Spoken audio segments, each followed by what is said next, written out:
Hello guys, welcome back. Myself SK Agarwal और आज अपन एक न्यू क्लास लेके आए हैं और इस क्लास के अंदर आज अपन बात करेंगे एक जनरली अपन कहें डिसऑर्डर या फिर अपन कहें एक डिजीज के बारे में डिस्कस करेंगे जो हर एग्जाम में कहीं ना कहीं आपसे पूछी जाती है या फिर अपन कहें दैनिक जीवन के अंदर भी आपको जो बेसिक नॉलेज है उस हिसाब से भी मैंने इस डिजीज को प्रिपेयर किया है ताकि आज अपन देख पाए हंटिंगटन डिजीज।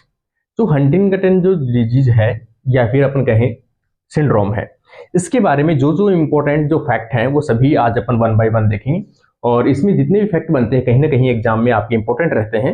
इसलिए आप इस वीडियो को कंप्लीट देखिए, ज़्यादा लॉन्ग अपन नहीं करेंगे, फिर भी आप कोई कोशिश कीजिए कि आप सभी स्टूडेंट इसको देख सको। हंटिंगटन डिजीज जनरली अपन देखते हैं कि किस प्रकार का डिजीज है। तो ये एक अपन कहें जेनेटिक डिसऑर्डर है, ठीक है ना। ये क्या है?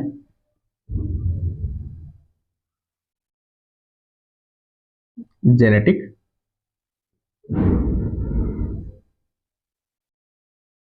डिसऑर्डर है। दूसरी चीज अपन कहें जेनेटिक डिसऑर्डर के साथ साथ ये रेयर जेनेटिक डिसऑर्डर है। रेयर जेनेटिक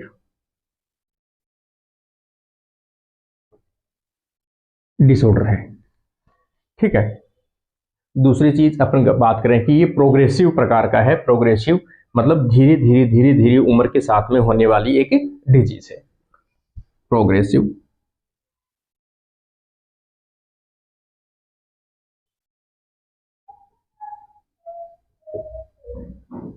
डिसऑर्डर, ये धीरे धीरे होने वाली डिजीज है। इसमें हंटिंगटन डिजीज की बात करें तो किस प्रकार का है, तो अपन सबसे पहले अपन ले चलते हैं इसकी अपन सिम्टम्स के ऊपर ले चलते हैं। पहला पॉइंट अपन देखते हैं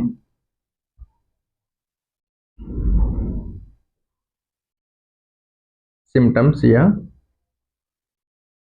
साइंस कि आपको कौन से लक्षण है जो दिखाई देते हैं हंटिंगटन डिजीज के अंदर। जनरली प्रकार की अपन इसके जो कोऑर्डिनेशन, इसके जो कंडीशन है, उनको अपन तीन जनरल करेक्टर के अंदर बांट सकते हैं। पहला अपन देखें अनकंट्रोल मूवमेंट।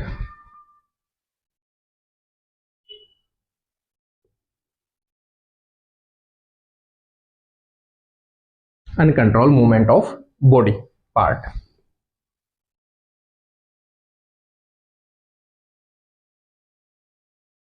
ये अपन कह सकते हैं, ठीक है। सेकेंड पॉइंट की अपन बात करें कि इसमें अपन जो लॉस ऑफ थिंकिंग कह सकते हैं या संज्ञान कह सकते हैं, कॉग्निटिव अपन कह सकते हैं कि आप जो है या कोई जिस व्यक्ति के अंदर हंटिंगटन डिजीज है वो व्यक्ति जनरली से किसी भी चीज के बारे में डिसीजन नहीं ले पाता है, प्रॉपर थिंक उसके बारे में सोच नहीं पाता है, उसकी बोलने में दिक्कत आने लगती है उसको, ठीक है। कई चीजें ऐसा है जो ब्रेन से काम करने वाली चीजें हैं उनमें कहीं ना कहीं वो एक प्रॉब्लम फेस करता है, ठीक है। तो इसमें एक चीज अपन देखें यहाँ पर, तो यहाँ पर अपन कह सकते हैं कॉग्निटिव प्रॉब्लम।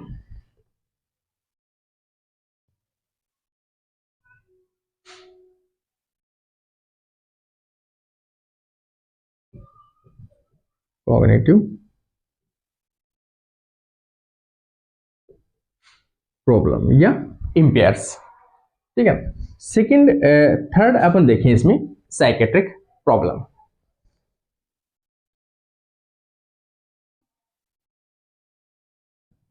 साइकेट्रिक प्रॉब्लम, ये जो तीन कॉमन चीजें हैं जो कहीं ना कहीं हंटिंगटन जो डिजीज है या सिंड्रोम है उसमें देखने को मिलते हैं।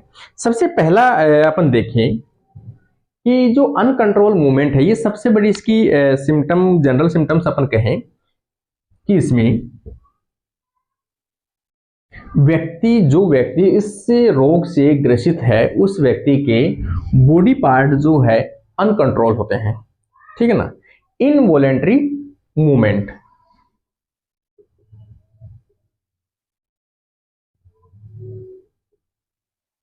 इनवॉलेंट्री मूवमेंट, हाथ पैर का हिलना, जैसे अंगुलियां हैं तो अंगुलियां इस प्रकार से मूवमेंट करती रहना, अपनी आंखों के ये पलके हैं ये इधर उधर मसल्स मूवमेंट करना, मुंह का इधर उधर मूवमेंट करना, और भी कोई भी पार्ट है अपनी बॉडी का वो हिलते रहना, अनकंट्रोल, मतलब अपन उसको कंट्रोल नहीं कर पा रहे हैं, तो इनवॉलेंट्री मूवमेंट। कुछ चीजें अपन कहें कि वॉलेंट्री जो मूवमेंट है उनमें डिफिकल्टी आना, लॉस ऑफ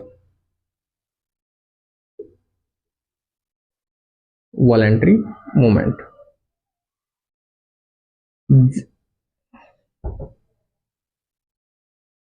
कि जो मूवमेंट आप करना चाहते हो वो प्रॉपर रूप से नहीं कर पा रहे हो, आप बोलना चाह रहे हो प्रॉपर बोल नहीं पा रहे हो, उसमें भी प्रॉब्लम आ रही है। तो जो काम आप कर रहे हो वो भी प्रॉपर नहीं कर पा रहे हो, उसमें भी कमी आ रही है, तो भी यही करेक्टर है। और कुछ चीजें आप करना ही नहीं चाह रहे हो, वो भी ऑटोमेटिक, आपकी बॉडी के जो पार्ट्स है वो ऑटोमेटिक हिल रहे हैं, आपकी मसल्स मूवमेंट कर रही है, वो सभी इसके मेन फंक्शंस है। हाथ पैर का हिलना, अंगुलियों का हिलना, पलकों का मूवमेंट करना, वो भी कई चीजें इसमें मूवमेंट करती है अपनी मसल्स की। सेकंड अपन देखें इसमें, ठीक है, सेकंड अपन कॉग्निटिव देखें तो यहां पर अपन कह सकते हैं संज्ञा, इसको अपन कह सकते हैं लॉस ऑफ थिंकिंग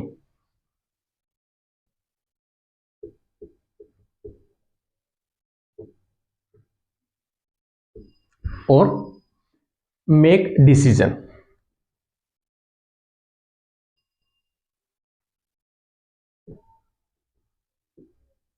आपको डिसीजन लेने में प्रॉब्लम आ रही है, आपको सोचने में प्रॉब्लम आ रही है, तो ये जो करेक्टर है इसके सबसे बड़े करेक्टर हैं। इसका मतलब अपन कह सकते हैं कहीं ना कहीं इसकी जो ब्रेन की जो प्रॉब्लम है वो इसमें सबसे ज्यादा देखने को मिलती है।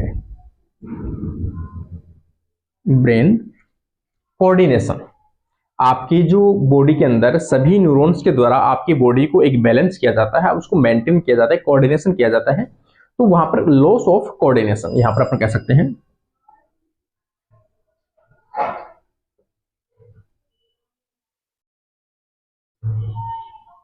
Loss of coordination, loss of balance,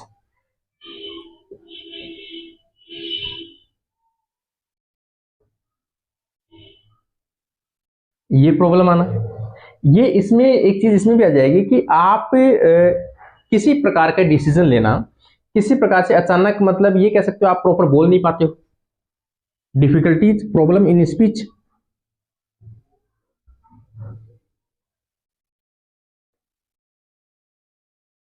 problem in speech, बोलने में ट्रबल, मतलब महसूस करना, दिक्कत महसूस करना, अटकना, ठीक है ना। आपकी एक इस कंडीशन मैंने आपको बताया इनवॉलेंट्री जो मूवमेंट होता है, हाथ पैर का हिलना है, ठीक है, उनको अपन कह सकते हैं यहां पर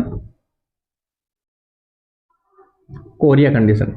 इसमें सबसे बड़ा जो करेक्टर है वो क्या है, कोरिया है, ठीक है। और यहां पर अपन बात करें कॉग्निटिव, कॉग्निटिव के अंदर सभी चीजें मैंने आपके साथ में शेयर की है। थर्ड अपन देखें साइकेट्रिक कंडीशन। इसमें सबसे बड़ी प्रॉब्लम है कि इससे जो भी पेशेंट इस चीज से, इस रोग से ग्रसित है, उनमें कहीं ना कहीं सबसे बड़ा जो मेन कॉमन पॉइंट है वो सबसे बड़ा है डिप्रेशन।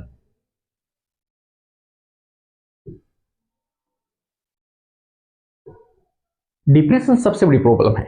ये पेशेंट अपने आप में कहीं ना कहीं एक नेगेटिव एनर्जी महसूस करते हैं।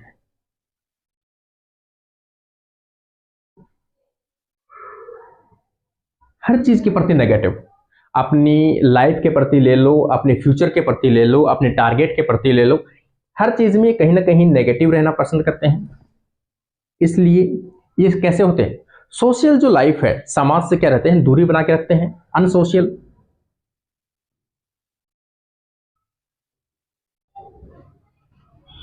अनसोशल रहना चाहते हैं। दूसरी चीज है ये एलोन रहना चाहते हैं, मोस्टली अकेलेपन में रहना चाहते हैं, ठीक है ना। और कोई भी अपन कहें किसी भी परिस्थिति का सामना करने से डरते हैं। साइकेट्रिक कंडीशन के अंदर काफी ऐसे फीचर्स हैं जो इन प्रकार के जो पेशेंट हैं उनमें जनरली देखने को मिलते हैं।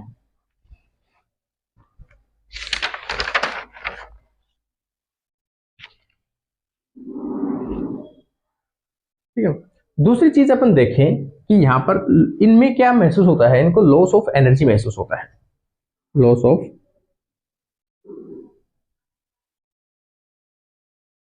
एनर्जी, एनर्जी में कमी होना।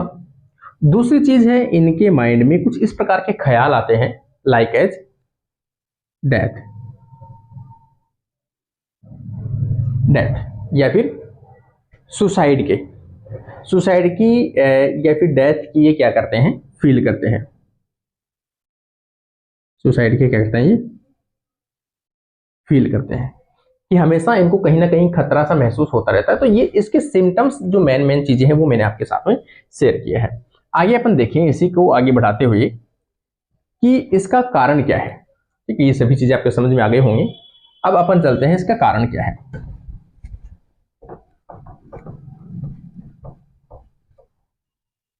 देखो, कोज में अपन देखें सबसे पहले,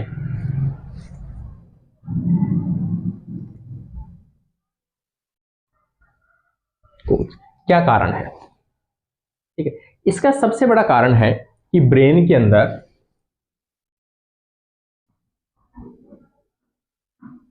ब्रेन में जो न्यूरॉन्स है या नर्व सेल्स है,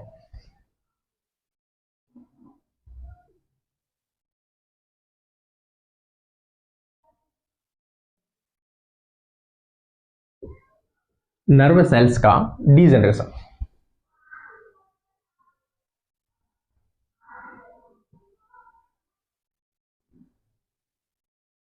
या लॉस, ब्रेन के अंदर न्यूरॉन्स या नर्व सेल्स का धीरे धीरे प्रोग्रेसिव, ये कह सकते हैं,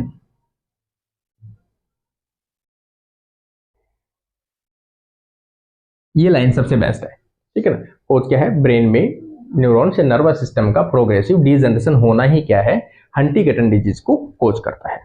अब बात करते हैं कि कोज में न्यूरॉन्स का डीजनरेशन क्यों होता है, क्या कारण है कि नर्वस सिस्टम धीरे धीरे डैमेज होने लगता है इसके अंदर, और ब्रेन का कुछ पार्ट है वो धीरे धीरे लॉस होने लगता है।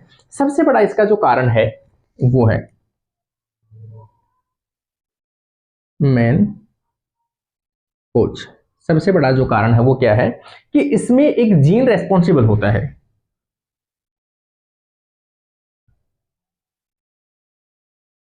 हंटिंगटन जीन इसको अपन कह सकते हैं, या फिर जीन में म्यूटेशन, जीन में म्यूटेशन, इस जीन में अगर म्यूटेशन होगा तो ये डिजीज क्या होगी, कोज होगी। इसका मतलब ये जो जीन है, ये जीन ये कहीं ना कहीं एक प्रोटीन कोड करती है। पहली बात तो ये देखें कि ये जीन प्रेजेंट कहां होता है, present on chromosome 4, 4 number chromosome की स्मॉल आर्म पर पाया जाता है।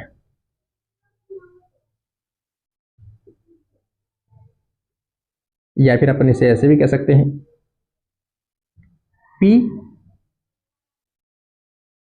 4P 16.3, ये भी अपन इसे कह सकते हैं कि स्मॉल आर्म के 16.3 फ्रेगमेंट के ऊपर ये पाया जाता है। कौन सा,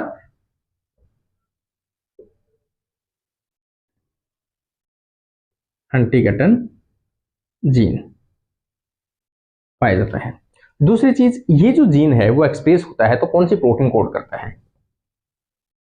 ये एक प्रोटीन कोड करता है। खास तौर से अपन बात करें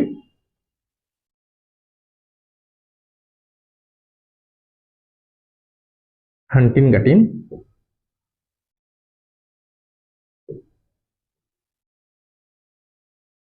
प्रोटीन, कौन सी प्रोटीन करता है ये कोड, हंटिंगटिन प्रोटीन कोड करता है, जो खास तौर से जो एम्ब्रियो डेवलपमेंट होता है बच्चे का, किसी ब्रेन बच्चे का जो ब्रेन डेवलपमेंट होता है, brain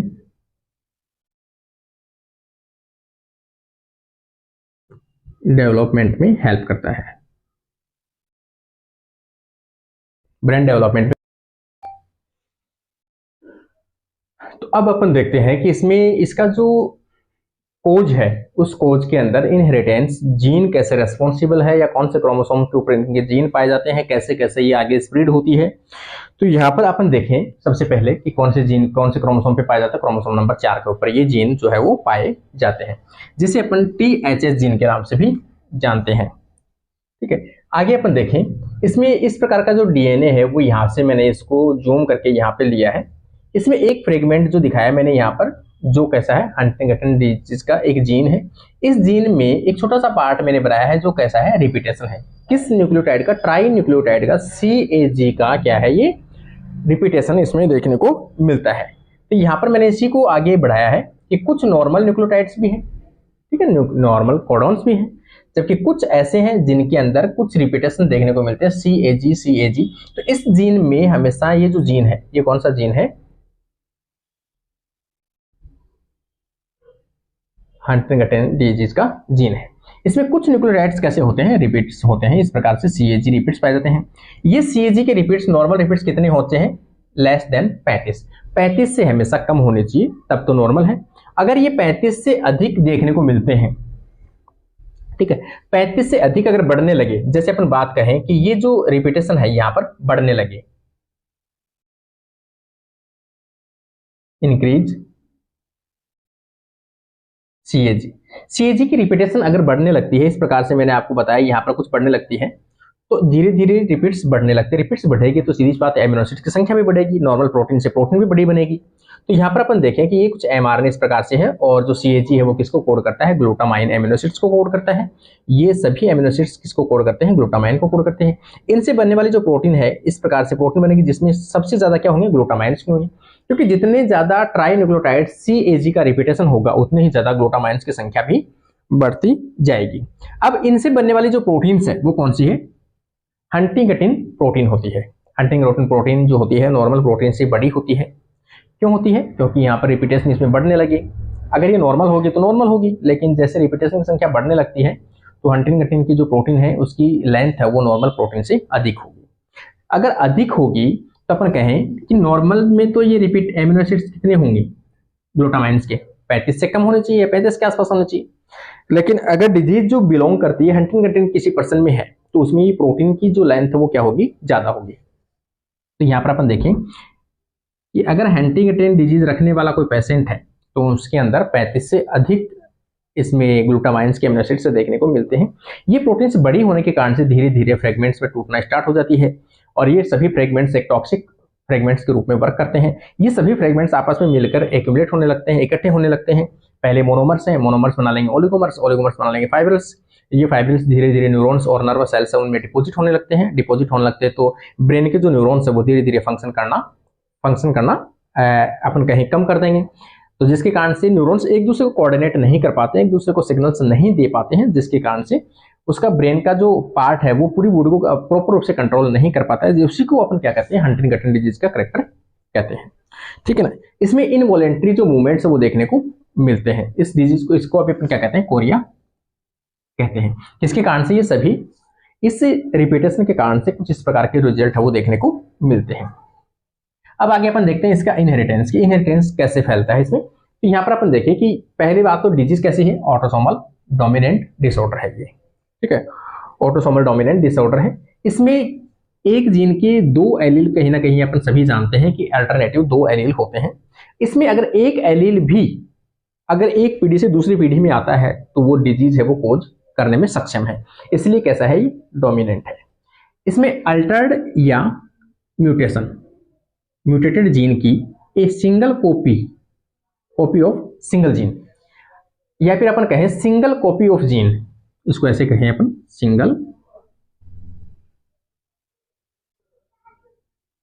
single copy of gene. अगर जीन की एक कॉपी भी आती है तो वो भी क्या करता है, हंटिंगटन डिजीज है वो कोज कर सकता है, ठीक है ना। यहां पर अपन देखें कि ऑटोसोमल क्यों कहते हैं अपन इसको, तो ये क्रोमोसोम नंबर 4 के ऊपर प्रेजेंट है। 4 नंबर क्रोमोसोम की कौन सी भुजा के ऊपर कभी पूछा जाए एग्जाम के अंदर तो आपको याद रखना है, छोटी जो भुजा है वहां पर पाया जाता है P16.4 नंबर फ्रेगमेंट्स के ऊपर पाया जाता है। यहाँ पर अपन देखें कि ये कुछ जीन है, ये मेल है और ये फीमेल है। यहाँ पर मेल जो है वो अफेक्टेड है किससे, हंटिंगटन डिजीज से। तो मेल में मेल भी कैसा हंटिंगटन डिजीज वाला है, फीमेल नॉर्मल है, HH है। यहाँ से जैसे आप क्रॉस कराओगे तो इसमें 50% के चांस रहेंगे कि जो प्रोजेनी है वो कैसे होंगे, हंटिंगटन डिजीज वाले प्रोजेनी होंगे, ठीक है। और यहाँ पर अपन देखें ट्रीटमेंट की अपन बात करें तो ट्रीटमेंट वैसे तो इसमें देखो ज्यादातर मैं आपको बता दूं ट्रीटमेंट का प्रॉपर रूप से कोई आइडिया नहीं है हालांकि इसका, ऑथेंटिकल तो, लेकिन कुछ ड्रग्स हैं जो आपकी हो सकता है आप अगर इस डिजीज से ग्रसित हैं तो कुछ आपके जो इनवॉलंटरी मूवमेंट्स है, ये कोरिया है, उनको कंट्रोल करने के लिए यूज में आ सकती है। तो यहाँ पर जैसे कुछ ड्रग्स अपन देखें, नॉट क्योर, लेकिन some drugs are help like as haloperidol और टेट्रा बेनाजिन और एमेंटाडिन। ये कुछ ड्रग्स हैं जो खासतौर से आपके जो इनवॉलंटरी मूवमेंट्स हैं या अनयूजुअल मूवमेंट्स हैं उन सभी को कंट्रोल करने के लिए कहीं ना कहीं यूज में ली जाती है। ठीक है, तो ये सभी चीजें जो है वो कहीं ना कहीं आपको समझ में आई होगी। और कुछ हो सकता है इसमें, मैंने आपको एक चीज और भी बताई थी, इसमें कुछ माइक की प्रॉब्लम के कारण से कुछ आवाज इसमें चली गई थी, तो उसके कारण थोड़ी सी प्रॉब्लम आ रही थी। तो कुछ चीजें मैंने आपको बताई भी थी यहाँ पर, जो हो सकता है इसमें नहीं मिली होगी इस वीडियो में। तो ट्राई न्यूक्लियोटाइड के रिपीटेशन प्रेजेंट होते हैं, ये मैंने बताया था। नॉर्मल पेशेंट, नॉर्मल जो व्यक्ति है उसमें 35 लेस देन 35 रिपीट्स सीएजी पाए जाते हैं। लेकिन जो पेशेंट जिसके अंदर अपन हंटिंगटन डिजीज कोज होती है उसमें जो रिपीट्स की संख्या 35 से अधिक पाई जाएगी, और 40 के आसपास जिसमें सीएजी की रिपीट्स होगी उसमें श्योर कैसा होगा, हंटिंगटन डिजीज देखने को मिलते हैं। तो ये कुछ सभी चीज़ें जो है कहीं ना कहीं हंटिंगटन से रिलेटेड जो भी चीज़ें हैं मैंने आपके साथ में शेयर की है। और कुछ प्रॉब्लम्स मैंने जब बनाया था वीडियो तो भी कुछ प्रॉब्लम हो गई थी माइक के कारण से, तो पूरा वीडियो मुझे वापस से समझाना पड़ रहा है, इसलिए पहले से डायग्राम बनाया मिला है आप लोगों को। ठीक है ना, तो इसी के साथ आज का वीडियो अपना कंप्लीट होता है। उम्मीद करता हूँ आपको पसंद आया होगा। पसंद आता है तो आप कमेंट में जरूर बताइए, किसी प्रकार का रेस्पॉन्स, किसी प्रकार के क्वेश्चन इससे पूछे गए हैं तो भी आप जरूर कमेंट कीजिए। Thank you friends.